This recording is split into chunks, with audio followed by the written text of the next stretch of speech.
Hey there, everybody, and welcome to this presentation on evidence-based practices for anxiety disorders. I'm your host, Dr. Dawn-Elise Snipes. In this presentation, we're going to review the physical, affective, cognitive, environmental, and relational or interpersonal evidence-based practices for anxiety disorders. Now remember, the evidence-based practices we're talking about here are practices that have a significant body of research that support their utility or effectiveness for some people with anxiety disorders. No one treatment is probably going to be effective for every single person.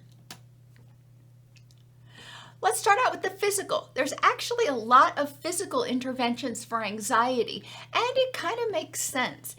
Anxiety is a response that happens when our fight or flight system, our threat response system, HPA axis, whatever you want to call it, gets activated.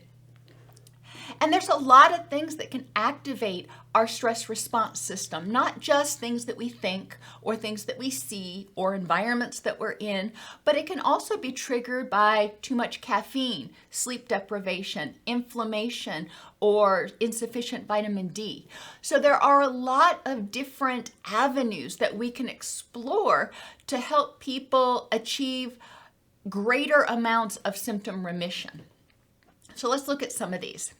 Exercise. And I know some people are groaning because they're like, oh, I don't like exercise, and you bring it up for every single one. Well, unfortunately, or fortunately, however you want to look at it, exercise does seem to be helpful for a lot of different issues.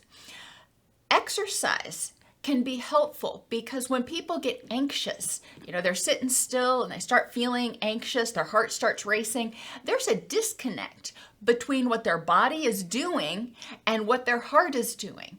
And the brain has a hard time reconciling what's going on. When people start to exercise, then it basically sort of resyncs or can help resync the heart rate with the body movement. So then when the body slows down, the heart rate slows down. So that's one hypothesis for why exercise might be helpful. And I could go into a long discussion about heart rate variability, but that's an entire other course. Another reason exercise might be helpful, especially low intensity exercise, is because it helps reduce cortisol levels. They've shown that exercising at 40 to 50% of your target heart rate, which is what you might call fat burning zone or leisurely exercise, not something where you're huffing and puffing, actually does reduce cortisol, which is your stress hormone, which can lead to greater relaxation. So there are a variety of theories why exercise can help, but there have been multiple studies and multiple meta-analyses that have shown that it can be helpful. The key when prescribing, if you will, exercise, obviously you want to make sure that the person is cleared by their doctor for exercise, but also to encourage them, if they're going to try it, to do something they enjoy. If they hate it, they're probably not going to do it, and it's probably going to cause more stress. So what is it that they want to do? Do they want to swim? Do they want to do yoga? Do they want to walk their dog? What is it that they might be willing to do? Playing frisbee, playing balloon toss with their kids. There are a lot of things that you can do that aren't what we would consider traditional exercise that can be very helpful.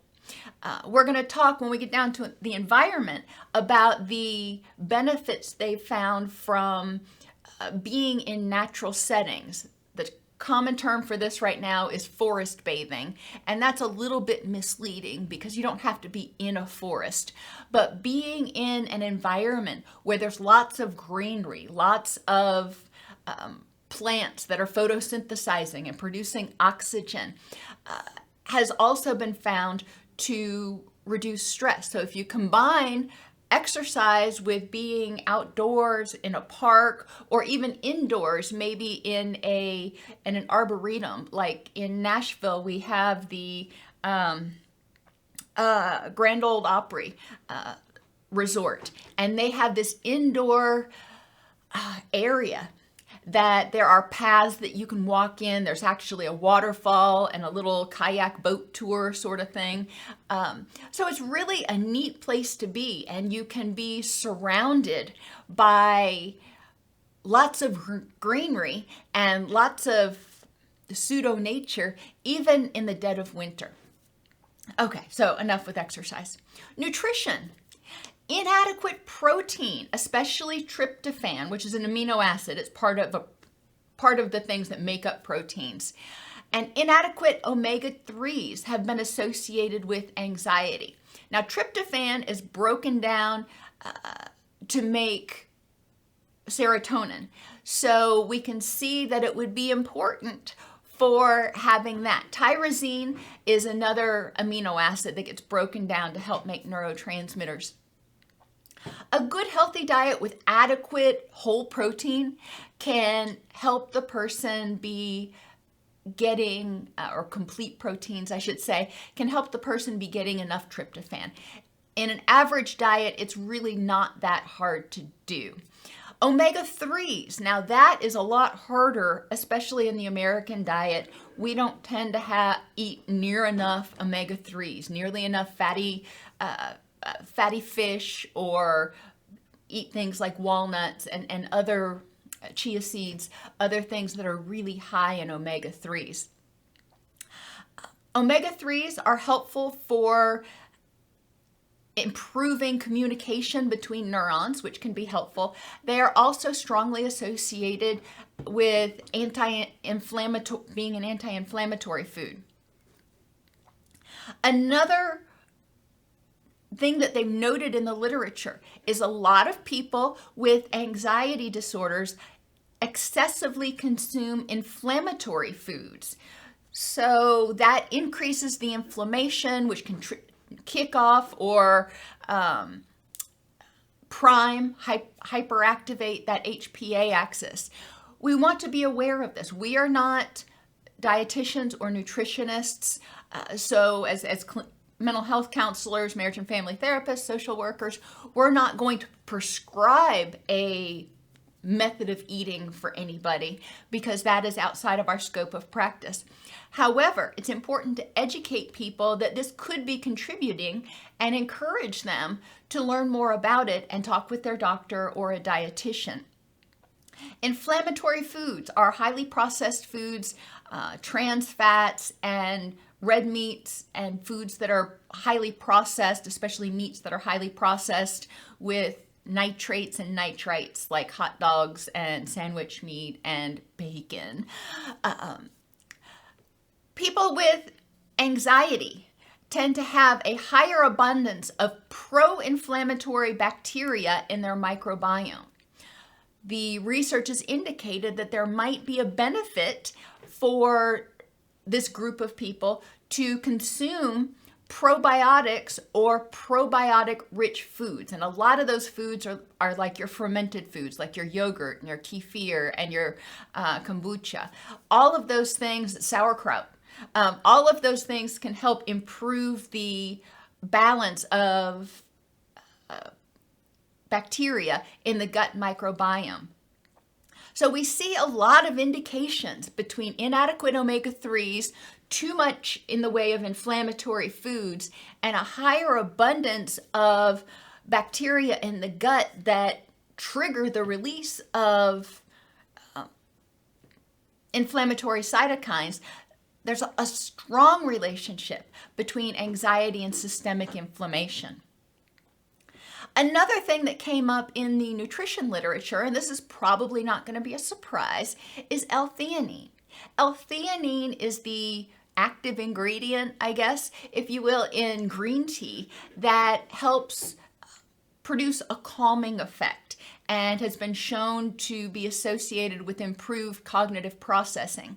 In some countries, they actually use it as a food additive.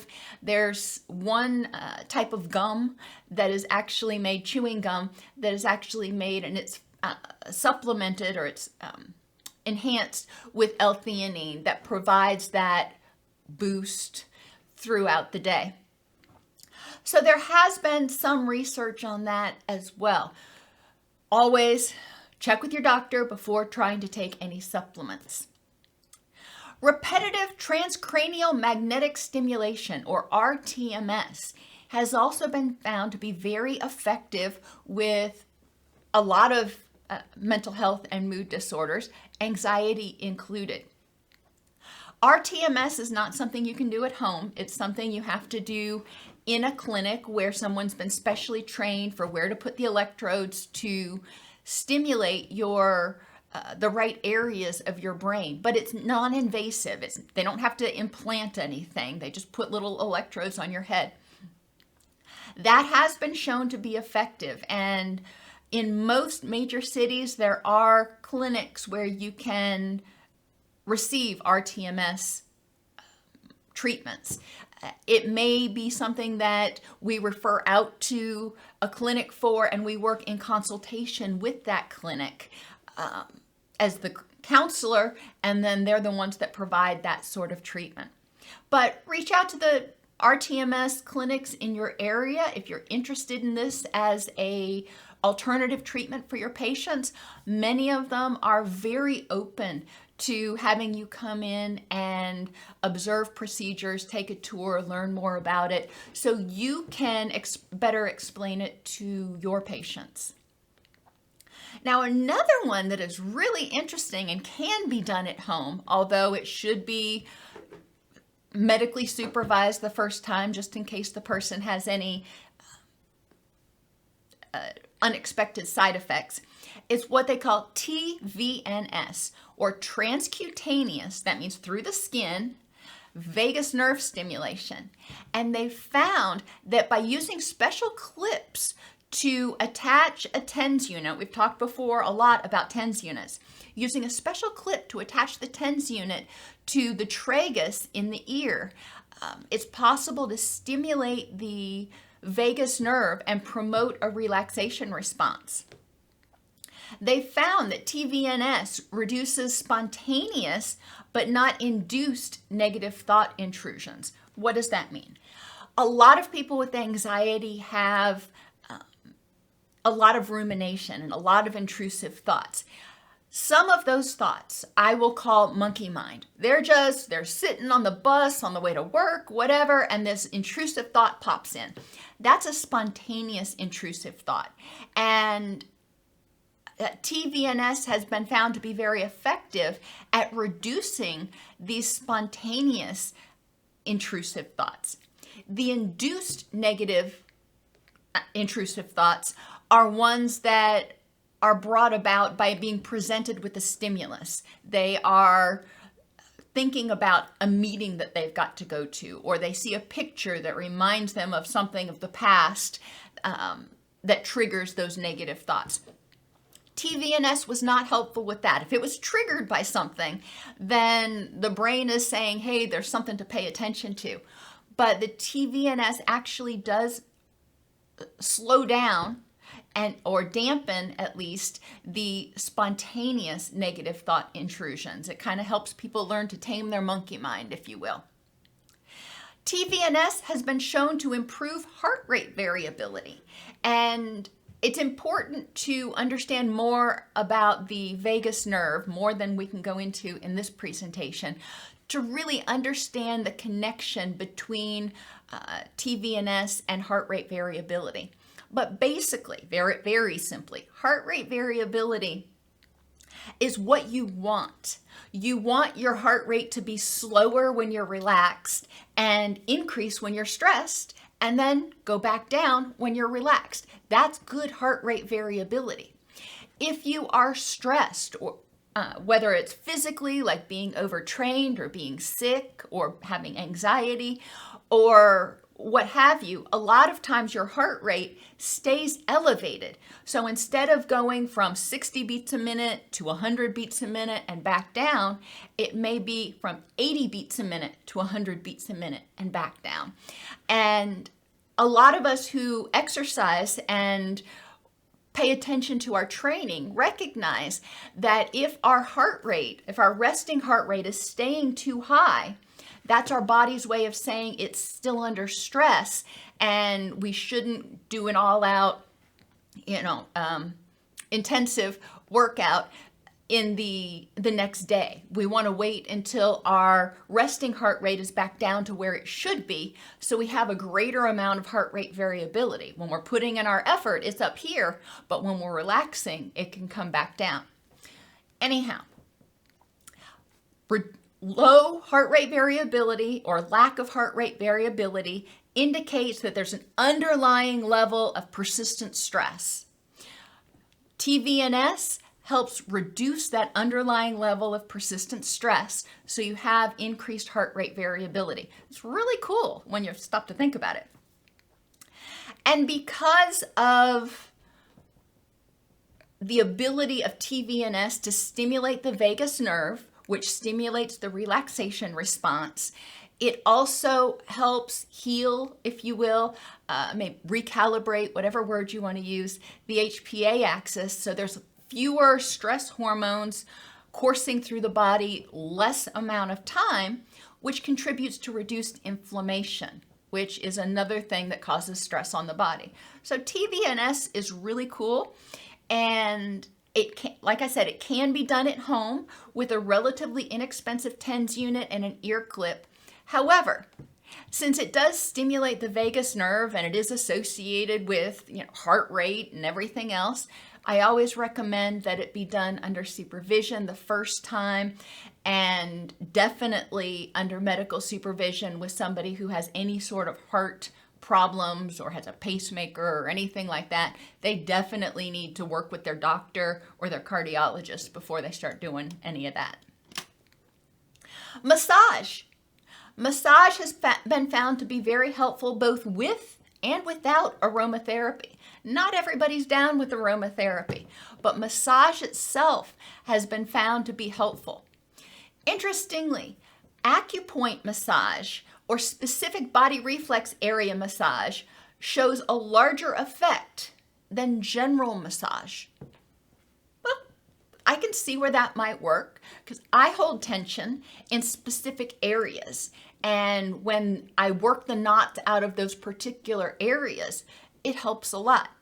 I am a firm believer in acupressure and acupuncture. So I can see how by addressing those particular acupoints that it might produce a greater sensation of relaxation than just an overall body massage, which may feel great, but it may not have all of the same physiological effects. Another one, a free one that people can do, laughter. And yes, you're like, excuse me, but laughter has actually been found to decrease cortisol and trigger the vagus nerve. You have a nerve called the trigeminal nerve, and I'm going to talk about that in an upcoming presentation, hopefully early next week. But your trigeminal nerve is a nerve that is kind of back here, and then it has little fingers that kind of reach out around your eyes, your mouth, your chin, and it registers what's going on. So when you smile, different muscles are triggered, and different areas of the trigeminal nerve gets the sense that, hey, you're smiling. Smiling's associated with good things. It sends that message to the vagus nerve. The vagus nerve takes that information to the brain and says, hey, we're smiling, must be okay to relax. So they have found that there actually is a decrease in blood cortisol levels when people laugh, and they believe that part of that is because laughter and smiling can help trigger the vagus nerve. Now, a physical section would not be complete without at least mentioning pharmacology. Our SSRIs, selective serotonin reuptake inhibitors, and our SNRIs, selective norepinephrine reuptake inhibitors, are still the first-line treatment for anxiety. Unfortunately, SSRIs and SNRIs have a pretty hefty panel of side effects that a lot of people don't want to deal with. The next in line is often what they call the GABA analog medications like gabapentin. Gabapentin is usually used for neuropathic pain or nerve pain, but it has also been shown to be somewhat effective for anxiety, and it has a much lower abuse potential than your benzodiazepines. The third in line is often atypical antipsychotics like Seroquel and some of those others. They reduce dopamine levels, but they also can be somewhat sedating, and as such may reduce the fight or flight response, may reduce the neurochemicals that are contributing to feeling keyed up and on edge. Benzodiazepines, because they have been shown in some studies to contribute to the development of neurocognitive problems in some people with regular use when they get older, benzodiazepines are sort of losing favor. Additionally, they are highly addictive, highly addictive, and it's very easy for them to be misused. So they have lost favor as the first line treatment for a lot of people with anxiety disorders. Cognitive behavioral mindfulness has been shown to be super effective for anxiety. Why might that be? Well, if you start feeling anxious, a lot of times people start feeling anxious and they don't know why. Mindfulness is awareness, non-judgmental awareness of the present moment. It helps people get grounded. And when people become mindful of what's going on around them and become mindful of the present moment, they are not attending to those intrusive memories or whatever. And they are also recognizing, hey, at this moment in this context, I'm actually safe. I feel okay. They start becoming more aware of what they are able to address and what they are not able to address. Mindfulness can contribute to a sense of safety and personal empowerment a lot of times. Mindfulness also, especially the grounding exercises like 5, 4, 3, 2, 1, 5 things you see, 4 things you hear, 3 things you smell, 2 things you feel, and 1 thing you taste. That can help divert people's attention to, what's going on around me right now, instead of thinking about whatever that stressful issue is. And it can help them downregulate that stress response, get into their wise mind, so then they can more objectively return to thinking about that problem and figure out, okay, all right, my initial stress response is done. What can I do about this situation? Another cognitive behavioral technique, it's an oldie but a goodie, systematic desensitization or exposure and response prevention. In systematic desensitization, people gradually are exposed to their threatened situation, whether it's public speaking or being around dogs or snakes or spiders or whatever. They're gradually exposed to it and they learn how to trigger the relaxation response. So they start by thinking about being in your office where it's safe and thinking about a feared situation. They rank their anxiety, which usually it ramps up, and then they practice relaxation techniques until they can think about that situation and not get a strong stress reaction. They can think about that situation and it's like, okay, that doesn't feel so scary. Then they remember I emphasize gradually. Then you start saying, okay, you can think about that situation now. What about being in the presence of that situation? Maybe going to the auditorium while it's empty, while nobody's there, going to the auditorium where you're going to give your speech. So there are gradual steps that the person takes.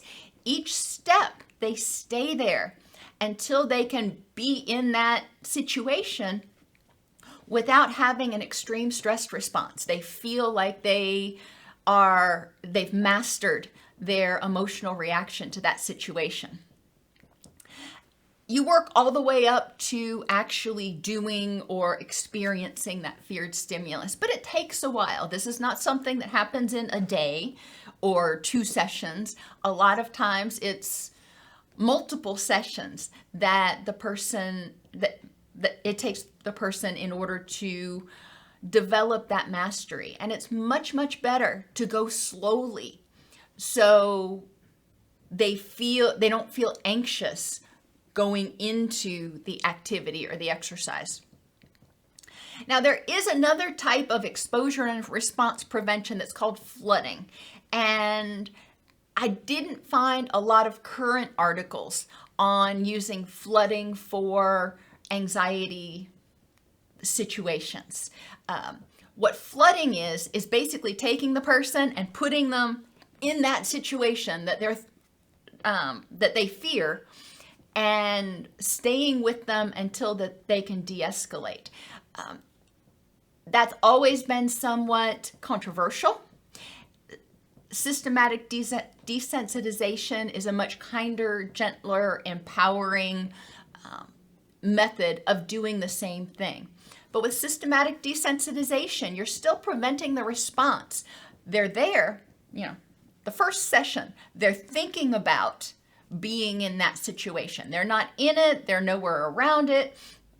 They're thinking about being in that situation. And normally they may try to stop thinking about it because it's stressful. The response prevention comes in when they're encouraged to continue to think about that situation and identify how they're safe and how they're in control. Guided imagery is another one that I was thrilled to find a fair amount of research on for addressing anxiety disorders. The 2 most common and most effective strategies with guided imagery are using guided imagery to re-script aversive memories. If the person is afraid of dogs, it's probably associated with a bad experience with a dog. So going back and re-scripting that aversive memory, looking at it and saying, what else might have been going on? When they're in the moment, all they see is this dog lunging at them. But what else might have been going on? And breaking that generalization, because that situation was translated in that person's mind from this dog is psycho crazy to all dogs are dangerous. And re-scripting helps them identify, okay, what was different about this dog than other dogs, and create a more functional cognition, a more functional schema about dogs. Positive imagery is, obviously, we'll stay with dogs, using guided imagery to associate with something positive and thinking about nice dogs and seeing dogs play with children and seeing dogs do things that make you happy. And this would be something that you would use for somebody who loves dogs, encouraging them to envision, puppy dogs and kitty cats. That imagery, envisioning that thing that makes them happy, can downregulate the stress response and reduce cortisol levels. Meditation can also be helpful. And one of the principles of meditation is starting with focusing on your breath. So it makes sense that meditation would be in there as a really effective intervention, because what happens when you slow your breathing? It triggers the relaxation response. They just go together. That's the way it happens. So when people start practicing meditation, they slow their breathing. That helps trigger that relaxation response. And then meditation also encourages people to focus on something. There's open awareness meditation, there's focused meditation, but people are doing something that is intentional instead of focusing on those negative or problematic thoughts. Aromatherapy can be used either as herbs where they're taken orally under doctor supervision, because a lot of herbs, even though they're just herbs, plants, spices, whatever you want to call them, they can alter serotonin levels. They can alter cytochrome P450 and affect levels of other medications the person is taking. So I always strongly encourage people to make sure their doctor knows what herbs they're taking. Essential oils don't have near the effect on cytochrome P450 because you're not ingesting it. They may increase neurotransmitter levels in the body somewhat, but I have seen no evidence, I've seen no studies or reports of inhalation of essential oils, just smelling them, negatively interacting with any medications. Now, you don't want to ingest essential oils. You don't need to put them on you. Some people have a bad reaction when they put them on them. But simple inhalation, whether it's sniffing the bottle or using an atomizer. German chamomile, valerian, lavender, magnolia bark, lemon balm, ginkgo, saffron, kava, and passion flower have all been found to be useful for reducing anxiety. I mentioned earlier forest bathing, and it's somewhat misleading. I believe it's Japanese, and I'm sorry, I can't remember the particular origin of this treatment, but that term translates very loosely in English to forest bathing. So that's what it's called in the research. But being in natural settings where people can inhale the additional oxygen, which is helpful, that is produced by the photosynthesizing plants, as well as the terpenes, those parts of the plant, I guess you want to say, that produce aromas, those scent particles. Terpenes have been associated, just like in aromatherapy, with producing healing effects and calming effects in people. And they found that terpenes from live plants are effective at helping reduce pain and anxiety, not only in the average population, but in hospital-bound populations. And music therapy. I have 3 different references for music therapy here. Music therapy was found to be extremely effective for helping reduce anxiety, especially generalized anxiety. However, none of the studies, go figure, none of the studies really talked about the actual methodology. Were they listening to classical? Were they listening to hard rock? Were they listening to anything they wanted to? What were they listening to for the music therapy in order to produce the desired outcome? I've talked before about how on my mobile device, I have multiple playlists that I listen to when I feel in different moods that sort of jibe with whatever mood that is. I have one that's more ruckus for when I'm feeling frustrated and angry. I have one that's happier for when I'm just in this giddy mood. And it really depends on my mood what I want to listen to.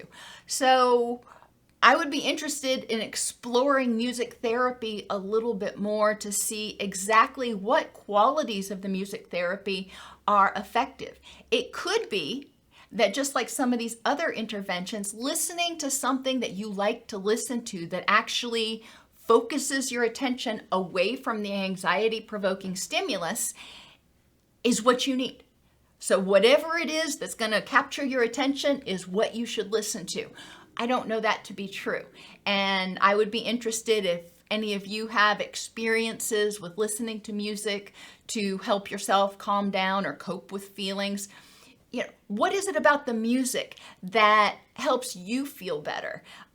I'd be interested to know that if you want to drop that in the comments. And finally, relational. Virtual reality has been shown to be valid for the acquisition of social skills and improving the symptoms of social anxiety disorder. Virtual reality is awesome because it's one of those sort of intermediary steps between being in a group of people and being all by yourself. So virtual reality can be an excellent tool to use for that. Virtual reality has also been used for exposure and response prevention. Maybe somebody's afraid of snakes and you don't happen to have snakes handy that you can bring in for systematic desensitization. Virtual reality can be used in that stepwise process to help people get more comfortable about being around snakes.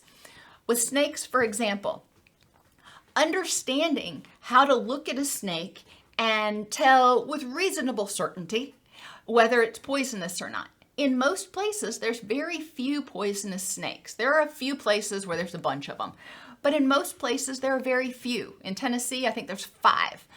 Knowing what those 5 look like is a good start. Knowing how to look at the head shape to get an idea, is this one of the venomous ones or non-venomous ones, that can be helpful. So people can actually increase their comfort and awareness of snakes in virtual reality so they feel more confident identifying a venomous versus a non-venomous snake before they actually have to encounter one.